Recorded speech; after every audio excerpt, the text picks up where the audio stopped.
Kasus pelecehan seksual yang terjadi di pondok pesantren di Nusa Tenggara Barat terus bermunculan dari tahun ke tahun. Kekerasan seksual di balik tembok pesantren menjadi fenomena gunung es yang harus segera diatasi di Pulau Seribu Masjid. Lembaga Perlindungan Anak Kota Mataram mencatat, dalam 3 tahun terakhir, terjadi sedikitnya 17 kasus pelecehan seksual di Ponpes Provinsi NTB. Sangat sedikit yang pelakunya tunggal. Korbannya tunggal? Ya 1-2 lah. Sebagian besar korbannya banyak. Namanya di Sumbawa itu ada yang 20 santri mati. Tapi itu juga mentok, berhenti di polisian. Itu. Kemudian yang di Lombok Timur itu ada yang 41. Tetapi karena intimidasi dan segala macamnya, dari 41 itu yang bertahan sampai tahap akhir di pengadilan itu hanya 1. Yang berani mengungkap itu di pengadilan. Itu. Kemudian kalau yang di Lombok Barat yang sedang berjalan itu 5. Kemudian yang Lombok Tengah sedang berjalan juga ada 4. Tapi itu kan yang bersuara, itu kan yang berani untuk speak up. Yang tidak speak up mungkin lebih banyak dari itu.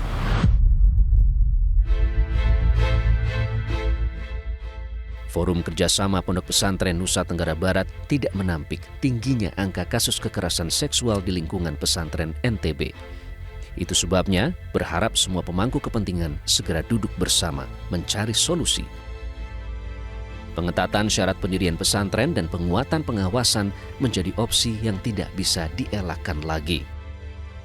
Pak, ada yang menyatakan bahwa dari data juga yang berhasil kami himpun, Pak, benarkah ini bukan hal yang baru, pelecehan dan kekerasan seksual di pondok pesantren di Nusa Tenggara Barat? Ya, agar kita bisa menyelesaikan masalah dengan baik, ya. Yang dilakukan oleh para oknum ini, Pak? Tentu kita harus mau jujur, ya, terhadap fakta-fakta yang ada di lapangan.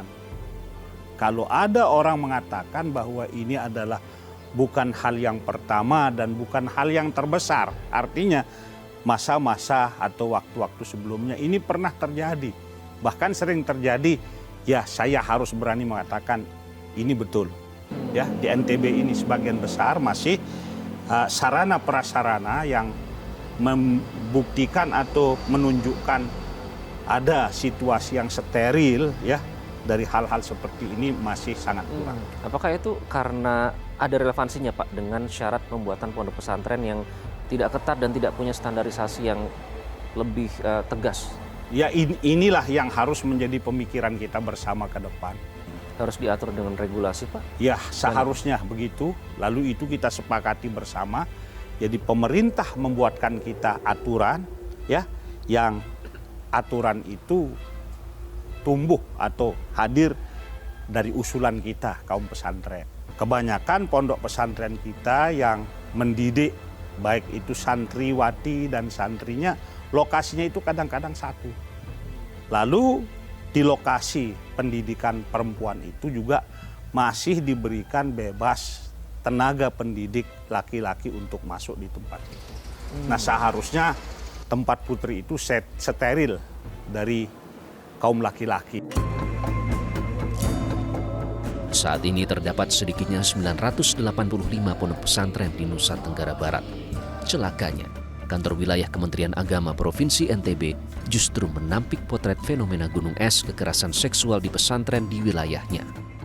Data 17 kasus versi LPA disebut bahkan tidak sampai 1% dari jumlah total ponpes di NTB. Nah, yang dikhawatirkan ya Pak Fikri sebenarnya kan adalah relasi kuasa. Ya. Kalau data dari lembaga perlindungan anak itu bukan terjadi di satu tempat, Pak. Betul. Ada di beberapa tempat dengan modus yang atau dalih yang kurang lebih sama, ya, menggunakan agama. Bagaimana mencegah, karena kan kita di sini hadir mencari solusi bersama ya Pak ya. Ya. Tentu tidak ingin ini terjadi. Ya, jadi setuju sekali sama Mas Iqbal. Pemerintah dan regulasinya sudah ada. Nah, tinggal ayo mari kita coba teliti kekerasan seksual di pondok pesantren ini. Saya rasa juga, ya mohon maaf Mas Iqbal ya, 958 dan ini baru 17 ya. Kita sih tidak meremehkan 17 itu, hanya angkanya sudah besar. Tetapi kalau kita persenkan kan masih belum angka di 0,1 belum. Ya, jadi Tapi itu belum semua speak up, Pak, masih masih berproses, ya belum berproses. Dan saya dengar juga, mohon maaf kan, kekerasan seksual ini juga bukan saja di pondok pesantren, Mas. Kalau kita jujur ini, di sekolah umum, di kampus, di pasar, di kantor, Pak. Yang dikhawatirkan karena ini karena berbasis keagamaan. Iya, karena kita potret seperti kita berdua ini pakai baju putih sekarang ini, ya ada tinta sedikit, ya kelihatan lah, Mas. Seperti itu saya ibaratkan pondok pesantren. Tentu dengan kejadian ini tidak kita melihat lembaganya, Mas. Pertama, apa yang terjadi di pondok pesantren Nabi Nubu ini itu adalah oknum. Ya, harus kita pisahkan. Nah, kami di Kementerian Agama ini menyelamatkan lembaganya. Karena di dalam lembaga itu juga ada satuan pendidikan tadi yang saya sebut itu, ada siswa-siswa sekolah juga yang kelas 3, yang akan ujian dan sebagainya. Nah, tentu harapan kami juga sekarang akan ada pembinaan yang lebih intensif, mungkin pengawasan internal masing-masing kabupaten kota.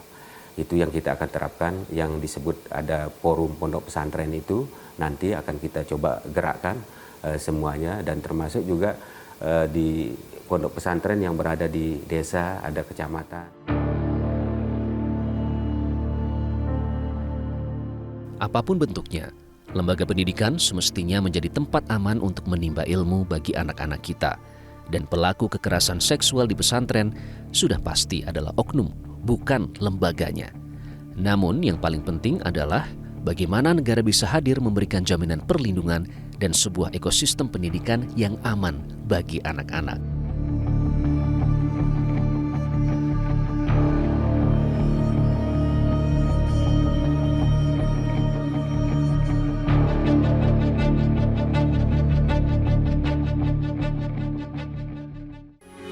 Metro TV. Jelajahi cara baru mendapatkan informasi. Download Metro TV Extend sekarang.